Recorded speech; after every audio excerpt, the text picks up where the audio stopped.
Good morning, family. Welcome to another day of Scriptures with a Center, New Testament edition.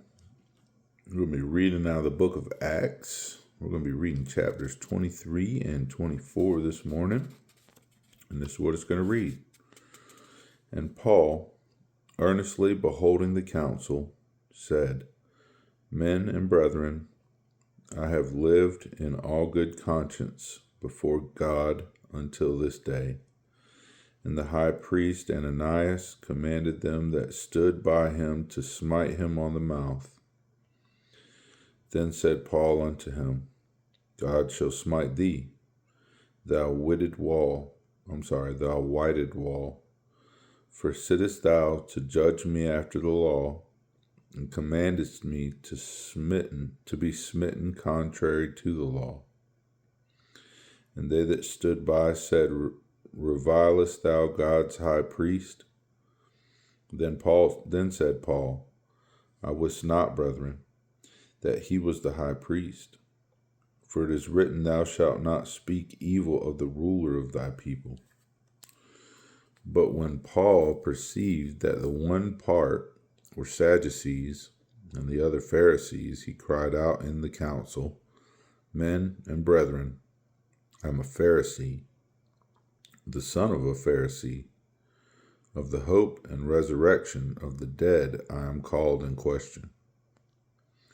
And when he had so said, there arose a dissension between the Pharisees and the Sadducees, and the multitude was divided. For the Sadducees say that there is no resurrection, neither angel nor spirit, but the Pharisees confess both. And there arose a great cry, and the scribes that were of the Pharisees' part arose and strove, saying, We find no evil in this man, but if a spirit or an angel hath spoken to him, let us not fight against God. And when there arose a great dissension, the chief captain, fearing lest Paul should have been pulled in pieces of them, commanded the soldiers to go down, and to take him by force from among them, and to bring him into the castle.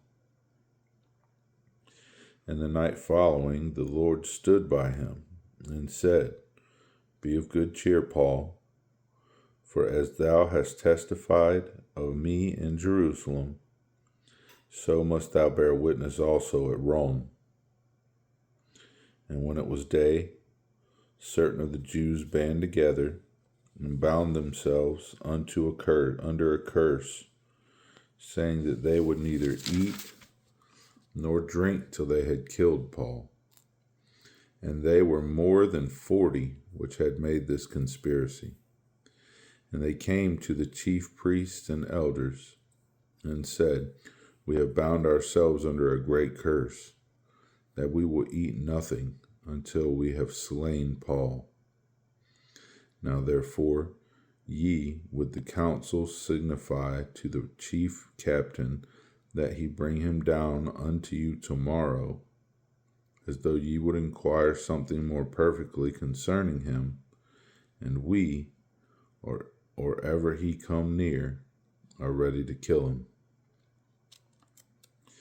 And when Paul's sister's son heard of their lying in wait, he went and entered into the castle and told Paul. Then Paul called one of the centurions unto him, and said, Bring this young man unto the chief captain, for he hath a certain thing to tell him. So he took him and brought him to the chief captain, and said, Paul, the prisoner, called me unto him, and prayed me to bring this young man unto thee, who hath something to say unto thee. Then the chief captain took him by the hand, and went with him aside privately, and asked him, What is that thou hast to tell me? And he said, The Jews have agreed to desire thee that thou wouldest bring down Paul tomorrow into the council, as though they would inquire somewhat of him more perfectly.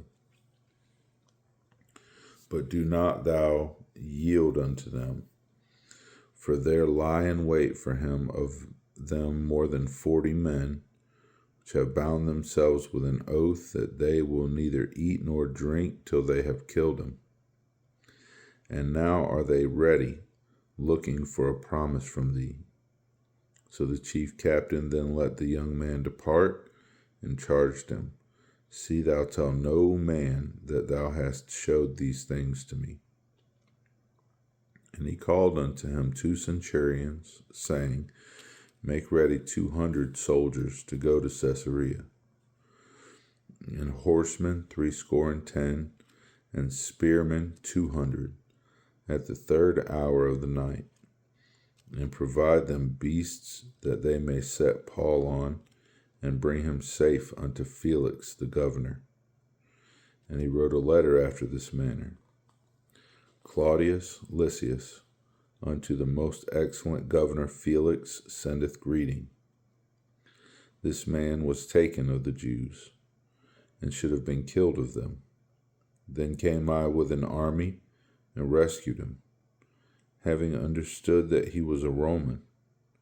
And when I would have known the cause wherefore they accused him, I brought him forth into their council, whom I perceived to be accused of question of their law, but to have nothing laid to his charge worthy of death or of bonds. And it was told me, and when it was told me how that the Jews laid wait for the man, I sent straightway to thee, and gave commandment to his accusers also to say before thee what they had against him. Farewell. Then the soldiers, as it was commanded them, took Paul, and brought him by night to Antipatris. On the morrow they left the horsemen to go with him, and returned to the castle, who, when they came to Caesarea, and delivered the epistle to the governor, presented Paul also before him. And when the governor had read the letter, he asked of what province he was. And when he understood that he was of Cilicia, I will hear thee, said he, when thine accusers are also come. And he commanded him to be kept in Herod's judgment hall.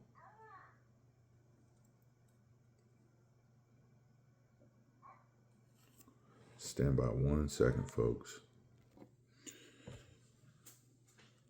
Acts chapter 24.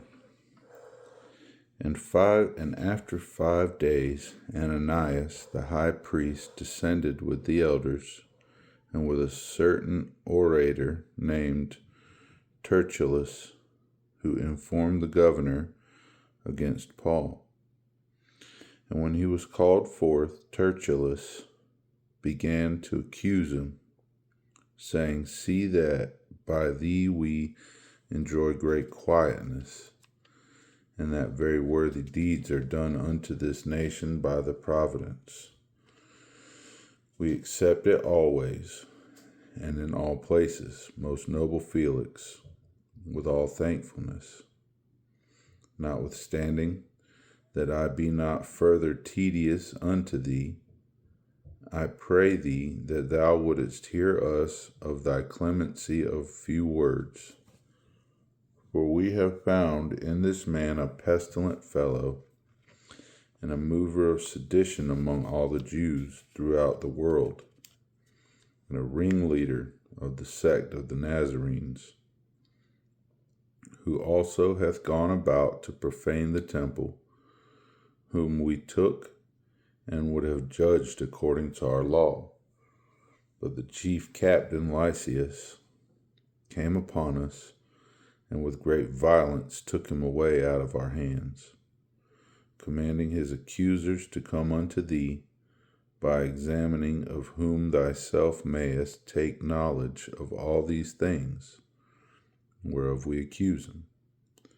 And the Jews also assented, saying that these things were so. Then Paul, after that the governor had beckoned unto him to speak, answered, Forasmuch as I know that thou hast been of many years a judge unto this nation, I do the more cheerfully answer for myself, because that thou mayest understand that there are yet but 12 days since I went up to Jerusalem for to worship. And they neither found me in the temple disputing with any man, neither raising up the people, neither in the synagogues, nor in the city. Neither can they prove the things whereof they now accuse me. But this I confess unto thee, that after the way which they call heresy, so worship I the God of my fathers, believing all things which are written in the law and in the prophets, and have hope toward God, which they themselves also allow, that there shall be a resurrection of the dead, both of the just and unjust. And herein do I exercise myself, to have always a conscience void of offense toward God and toward men. Now after many years I came to bring alms to my nation, and offerings,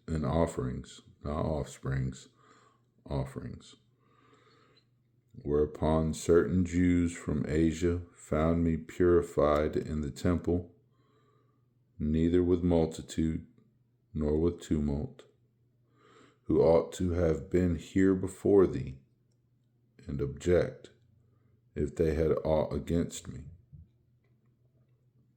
Or else let these same here say, if they have found any evil doing in me while I stood before the council, except it be for this one voice that I cried, standing among them, touching the resurrection of the dead, I am called and questioned by you this day.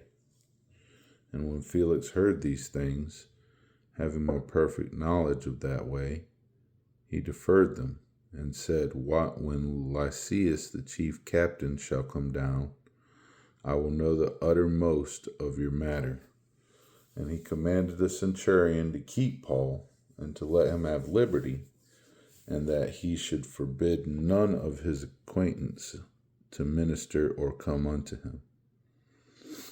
And after certain days, when Felix came with his wife Drusilla, which was a Jewess, he sent for Paul, and heard him concerning the faith in Christ.